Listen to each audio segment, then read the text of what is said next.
있었던 이해찬 전 총리가 베트남 출장 중 건강이 급격히 나빠져서 네. 그 소식이 일단 주말에 전해졌었죠. 그랬었죠. 그래서 뭐 우리 한국에서도 특히 친 이해찬계로 분류되는 많은 의원들을 막 앞다퉈 뛰어가고 빨리 회유되기를 빌겠다 했는데 결국은 회복되지 못하시고 25일 오후 현지 병원에서 네. 타계했습니다. 세상을 네. 떠났습니다. 예. 아시겠지만 이해찬 전 총리는 7번 7선 국회의원을 지냈고 네. 사실은 김대중, 노무현, 문재인, 이재명 소위 그 민주 진영이라고 하는 그쪽 대통령 4명이 선출되는데 다 역할을 했던 그래서 민주당 계열의 킹메이커로 킹메이커. 예, 그런 표현을 들을 수 있는 아마 민주 진영의 넘버원의 킹메이커라는 이름을 들을 수 있는 가장 대표적인 인물이라고 할 텐데 오늘 많은 신문들이 민주당의 대부다, 갓파더다, 뭐 그런 표현들도 썼더라고요. 그러니까 말이죠. 그러니까 참 이분이 저도 개인적으로 제 뭐 고등학교 선배라는 인연에서 조금 압니다. 용산고등학교. 예, 예. 훌륭한 학교죠.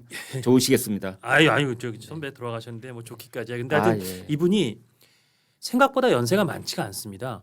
73, 넷. 52년생이라서 예. 아직 생신이 안 지났기 때문에 어떤 신문은 만 73으로 적었고 예. 어떤 신문은 그냥 단순하게 그러니까 2026 빼기 1952에서 74로 적었는데 신문들이 과거에 그렇게 해왔죠. 그렇습니다. 그냥. 네, 무조건 연도에서 연도를 뺐었죠. 그렇습니다. 네. 그러니까 어쨌든 73, 내시면 요새는 너무 빨리 가셨다 할 수 있는 그런 그렇죠. 연세고 그래서 사실은 이렇게 겉으로 봤을 때 그리고 워낙 경력이 그동안 뭐 이분이 워낙 좀 심혈관계 뭐 질환이 있으셨던 것 같아요. 항상 조심하고 그랬다는 얘기가 있었고 그래요. 그래서 이제 그게 워낙 이제 그 흡연과 음주를 좋아하신 영향이라는 설도 있고 예. 또 어떤 설은 예전에 이제 뭐 민청학령 사건 등으로 박정희 대통령 시절 이럴 때 수사를 받고 또 김대중 내란 사건으로도 그때 재판을 받았어요. 민청학년 김대중 내라는 뭐 그래서 예. 2번 옥살이를 했어요. 그 과정에서 고문을 받은 후유증이다 그런 말도 있었는데 예. 어느 게 사실인지는 뭐 저도 정확히는 잘 모르겠습니다만 네. 하여튼 특히 한 최근 4, 5년 동안은 급격히 네. 약간 이렇게 손도 떠시고 조금 걷는 것도 불편한 그래서 연세에 비해서 너무 빨리 노쇠화가 왔다. 네. 건강이 좀 안 좋으신 것 같다. 그런 얘기가 참 많았습니다. 그러니까 베트남 현지에서도 아침에 이제 일정을 소화하기 위해서 나서려다가 내가 아무래도 이 컨디션이 이상한데 이제 이런 이야기를 본인이 했다고 그래요. 그래서 빨리 한국으로 급급 귀국하려고 했는데 예. 귀국에 나서지 못한 상황에서 심정지가 왔고 그래서 현지 병원에서 아이고야. 아마 스텐트 수술까지도 해보려고 했는데 아마 아무래도 현지가 베트남 현지가 대한민국만큼 아주 최고의 의료 기술을 발휘하기는 상대적으로 봤을 때는 아마 그렇게 보이고요. 예. 그래서 아마 조금 그런 안 좋은 상황이 국내에 계실 때 안 오고 베트남에서 왔다는 게 조금 개인적으로 불운한 상황이 아니었나. 그러니까 그날 아침에 이제 그런 좀 뭐랄까 본인이 더 좀 이게 연장을 해서 만약 비행기를 탔더라면 귀국행 비행기를 탔더라면 예. 또 상황은 어떻게 될지 됐을런지요. 그럴 참, 수 있습니다. 네. 사실은 그 비행기 내에서까지만 잘 응급 조치가 된 상황에서 대한민국에 도착했다면 조금 위기를 넘기셨을 수도 베트남에서 인천 오는데 한 그래도 대여섯 시간 걸리지 않나요? 6시간 걸리죠. 네. 그렇습니다. 그래서 비행기 안에서 또 더 큰 일을 그럴 수 당하실 수도 있으니까요. 있었고. 그러니까 아마 아무튼 종합적으로 판단해서 현지에서 아마 치료에 들어갔을 텐데 네. 어쨌든 굉장히 생각보다 빠른 나이에 근데 이분이 겉으로도 조금 이렇게 노쇠해 보이시는 인상도 있었지만 네. 워낙 일찍부터 음. 40대 초반에 장관을 하고 네. 그다음에 생각해 보면 이 노무현 대통령 때 실세 총리, 실세 총리에다가 아주 뭐 강성 총리이고 책임 총리 한다 그랬을 때도 지금 돌이켜 보면 그게 50대 초반이었어요. 네. 그러다 보니까 장관 총리를 워낙 일찍 지내고 뭐 7선 국회의원을 지내고 네. 또 민주당 당 대표를 한 경력이 워낙 화려하다 보니까 네. 다들 연세가 한 80 되신 거 아니야 그런데 우리 지금 현역에서 활동하고 있는 박지원 의원, 네. 박지원 의원보다 무려 10살이나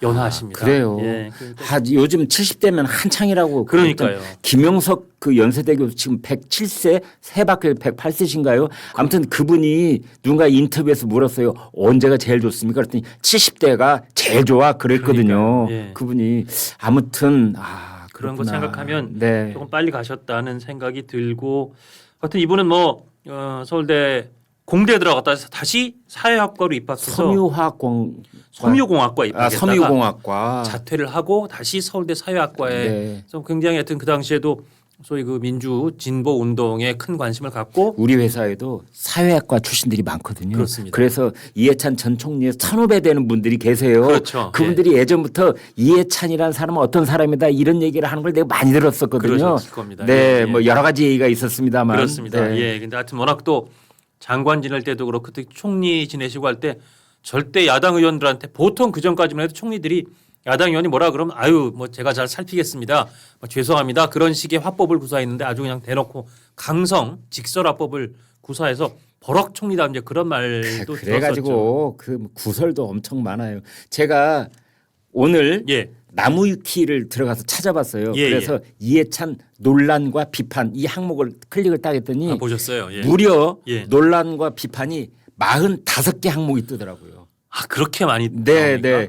그러니까 거기에 버럭 총리 계열 그런 게 꽤 아, 많았겠네요. 그럼요. 예. 우리가 다 잊고 지나갔던 것들도 있고 예. 그렇지만은 아 그때 이랬었지 제목만 아. 봐도 다 떠오르 워낙 강렬했기 때문에 인상도 강렬하고 발언도 강렬하고 맞습니다. 그래가지고 맞습니다. 예. 아까 말씀하신 그 버럭 총리 버럭 해찬 이게 한동안 그분의 닉네임이었어요. 거기에 또 교육부 장관 시절에 대입 제도를 대대적으로 바꿨는데 결국은 그때 수능 치고 대학 들어갔던 세대가 교육 제도 방침 바뀐 것 때문에 피해를 좀 많이 봤다. 교육적으로 많이 피해를 받더라도 소위 이해찬 세대라는 좀 맞아, 약간 맞아. 그 자학적인 그런 맞아, 얘기도 있었던 뭐 그런 기억이 있습니다. 그러니까 많은 분들이 이제 기억을 하기에 이제 이런 생각들을 할 거예요. 이해찬 그분이 이제 정치 영역에서 뭐 정치 공학적으로 참 뛰어난 전략가이고 선거에 있어서 뭐 아주 손꼽히는 그런 이제 뭐 성공 스토리를 써낸 분이다라는 측면도 있지만 그렇죠. 그러나 이제 일반 국민들이 직접적으로 겪었던 건 바로 그 교육부 장관 시절에 했던 일. 예. 그래서 뭐 한 가지만 잘하면 예. 대학교 다 들어갈 수 있어. 골고루 잘할 필요 없어라든지 이제는 심지어 이분이 무시험 전형을 관찰하겠다 그랬어요. 그래서 시험 안 보고 대학교 들어가겠다. 예. 그래가지고 그때 고등학교 애들이 밤늦게까지 공부하던 걸 다 손 내려놓고 야 교육부 장관이 이렇게 이랬으니 하고 그때부터 놀기 시작했거든요. 근데 앞불사 그 다음엔가 2000 그 수능이 굉장히 불수능이 한번 나왔었죠. 2002년이에요. 그게 예. 매우 어려운 수능이 나오니까 갑자기 이제 우리나라 그 입학계가 또 입시 시장이 막 뒤집어졌죠. 결국 배불린 쪽은 대치동에 학원 가만 배를 불린. 그런 비판도 받긴 받았습니다. 그래가지고 이제 전반적으로 학력이 저하가 된 현상이 빚어지니까 그게 이제 이해찬 세대라는 세대라 거죠. 그랬었죠. 너는 왜 이렇게 공부를 못해? 저 이해찬 이해찬 세대를 할랑요? 아이고 참. 그런 뭐 여러 가지 명과함이 있었는데 정치적으로는 사실은 대한민국 헌정사 첫 정권 교체라고 할 수 있는 김대중 대통령 집권 때 DJP 연합을 이끌어냈던 실무 주역 중에 한 사람이었고요. 그다음 노무현 대통령이 결국 정몽준 후보와 단일화를 통해서 당시에 정말 거의 이회창 후보가 대통령 될 뻔한 상황을 역전했던 그때도 굉장히 중요한 역할을 했었고 네. 그 다음에 이제 이명박 박근혜 두 보수 우파 진영의 대통령이 지난 다음에 어쨌든 정치 안 하겠다는 문재인 전 당 비서실장을 정치권으로 끌고 와서 대통령 만든 것도 이해찬. 네. 그 다음에 사실은 상당히 변방에 있었던 이재명 성남시장, 이재명 경기도지사를 중앙으로 정말 확 힘을 키워줘서 오늘날 대통령 만드는데도 제일 큰 역할을 한 그러니까 이쪽 그 소위 중진이나 이쪽 거물급 중에서는 역시 이해찬. 그럼 결국 4명 대통령 탄생에 요소마다 중요한 역할을 했다. 이거는 아마 이제 오늘 뭐 고인이 되셨으니까 한국 정치상 그 부분은 분명히 크게 기록될 것 같습니다. 네, 이해찬 전 총리, 이해찬 전 총리의 이제 유해는 내일 아마 항공편으로 서울로 오는 것 같습니다. 그래서 빈소는 서울대병원에 마련될 예정이다 이렇게 돼 있고요. 서울대병원에 장례식장이 차려지는 것으로 그렇게 예정이 돼 있습니다. 그리고 이제 유족들로는 배우자 김정옥 여사가 있고 따님 이현주 씨가 있습니다. 지금 이제 이런 상황 속에서 오늘 이제 앞으로 어떻게 되지라고 새롭게 이제 얘기가 거론되고 있는 게 장례식을 어떻게 하지라는 부분입니다. 그런데 일부 언론들이 그런 보도를 하고 있습니다. 정부가 국가장 그러니까 국가가 주관하는 장례식을 치르려 한다. 그걸 검토 중이다. 여러분 예전에 뭐 전현직 대통령이 돌아가시면 대개 국장이라는 두 글자로 된 장례식을 떠올릴 수가 있고요. 그보다 하나 아래 단계는 국민장. 그래서 국장과 국민장 이게 정부가 주관하는 이제 장례식으로 두 가지가 있었는데 이게 통합이 됐습니다. 그래서 지금은 이제 국가장법, 국가가 주관하는 장례식에 관한 법이죠. 국가장법에 이제 국가장이 있는 건데 법에 따르면 전현직 대통령이거나 혹은 대통령 당선인이거나의 경우에 그분이 돌아가시면 국가장을 검토를 한다라고 돼 있고 또는 국가와 사회에 대한 공헌이 현저하여 국가적 추앙을 받을 때 그때 국가장을 치를 수 있다 이렇게 되어 있습니다.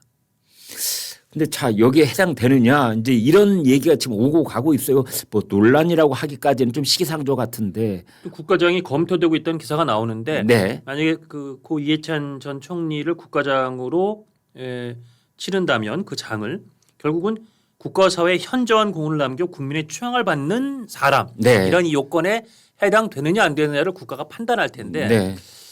그 느낌으로는 국민적 추앙을 받는다. 그러니까 추앙이라는 표현이 사실은 그죠. 네. 추앙이라 그러면 정말 뭔가 좀 진영을 넘나들어서 그렇게 되는데 그런 느낌이에요. 그게 되는데. 초점이에요. 그렇습니다. 네. 아니면 차라리 대통령이 됐든지 당선됐든지 네. 대통령 지냈든지 뭐 네. 이런 얘기인데 네. 과연 그런 국민적 추앙까지 되느냐를 놓고는 좀 논란 내지는 이견이 있을 수 있어요. 근데 네. 아마 이재명 대통령과의 여러 가지 관계라든지 만약에 지금 집권하고 있는 세력이 보수당 쪽이었다면 보수 우파 쪽이었다면 아마 국가장이 검토될 가능성이 낮았을 것 같고 지금 집권하고 있는 당이 민주당이다 보니 국가장으로 할 가능성이 지금으로서 상대적으로 높아 보이긴 합니다. 두고 봐야겠습니다. 그러니까 이제 더더군다나 이재명 대통령이 여러 공개 석상에서 이해찬 이분은 나의 뭐 멘토다. 그렇습니다. 나는 또 내가 이 세상에 제일 존경하는 제일 분이다. 존경한다. 또 예. 민주주의의 스승이다. 예. 뭐 그러니까 최상위급 찬사를 했고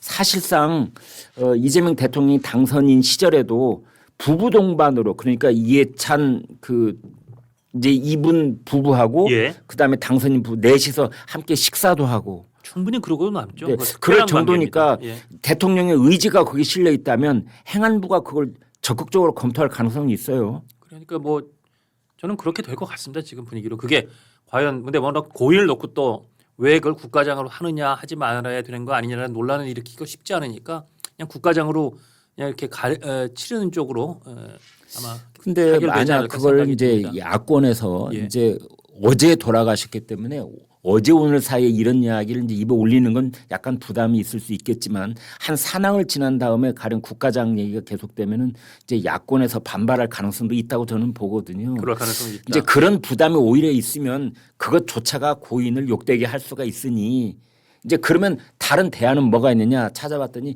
기관장이 있어요. 예. 그러니까 민주평통 기관장. 왜냐면 마지막 그 공직이 민주평통 수석부의장이란 공직을 갖고 계신 상태에서 예. 어떻게 보면 순직하신 셈이 됐어요. 네.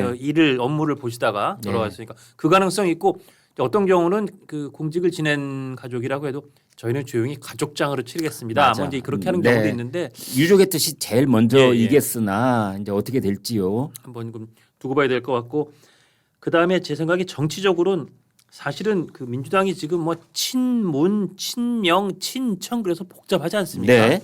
근데 그나마 친문, 친명을 아우르는 역할을 가장 무게감 있게 했던 사람이 맞아요. 그나마 이해찬 맞아요. 전 총리 네, 전 네, 대표였는데 네, 네. 이분이 이렇게 갑자기 돌아가시다 보니까 앞으로 당내 세력 간에 어떤 그 중재자 크게 중재해 주는 사람이 자리가 맞아요. 부재 네. 정말 진공상태가 되는 그런 영향도 있어 보입니다. 네.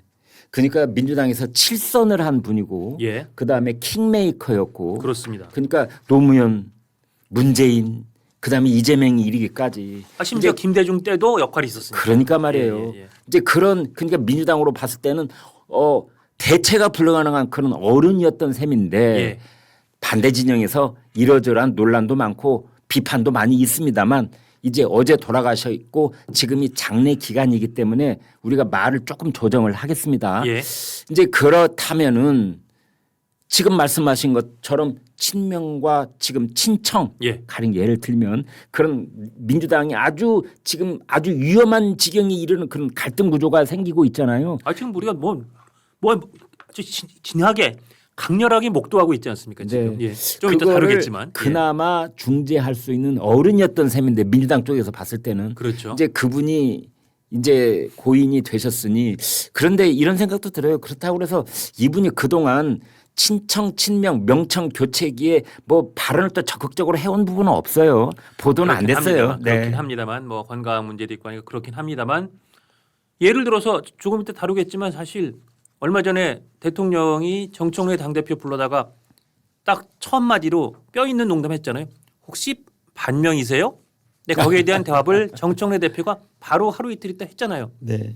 그건 정말 나는 조국 혁신당과의 저 합당을 전격 청와대도 사실상 모르게 전격 추진한다고 발표해 버림으로써 나 반명이에요. 아니 대통령 그거 나 모르겠어? 그걸 물어봐야 알겠어요?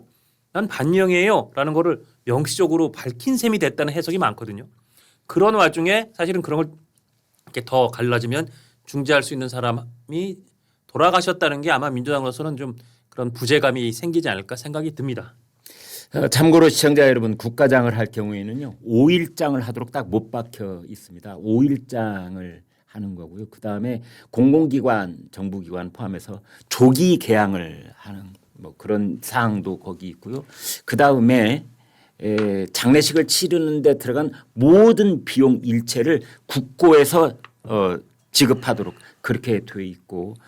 그리고 이제 장지를 어디로 할 것이냐 하는 문제가 생겼을 때 그것도 아마 특별한 대우를 해줄 수 있는 이제 여러 가지가 지금 기다리고 있는데 예. 이제 그런 것들은 두고 봐야 되겠고 저 개인적으로는 이분이 그 이제 70년대 예. 운동권 1세대다 이런 이야기를 하는데 그게 1세대라는 표현은 사실은 어떤 분이 들으면 야 이해찬 이전에도 운동권 많이 있었어. 이제 그런 분들이 계실 수 있어요. 가령 운동권의 대부라고 하는 장기표 선생 같은 경우에 이미 돌아가셨지만 예. 그분은 이제 이해찬 전 총리에 비해서 한 세대 윗분이거든요. 그렇습니다. 나이 차이는 크지 않지만 예. 이제 그분은 그 이전부터 이제 운동권이었는데 아무튼 운동권 1세대는 7말 8초.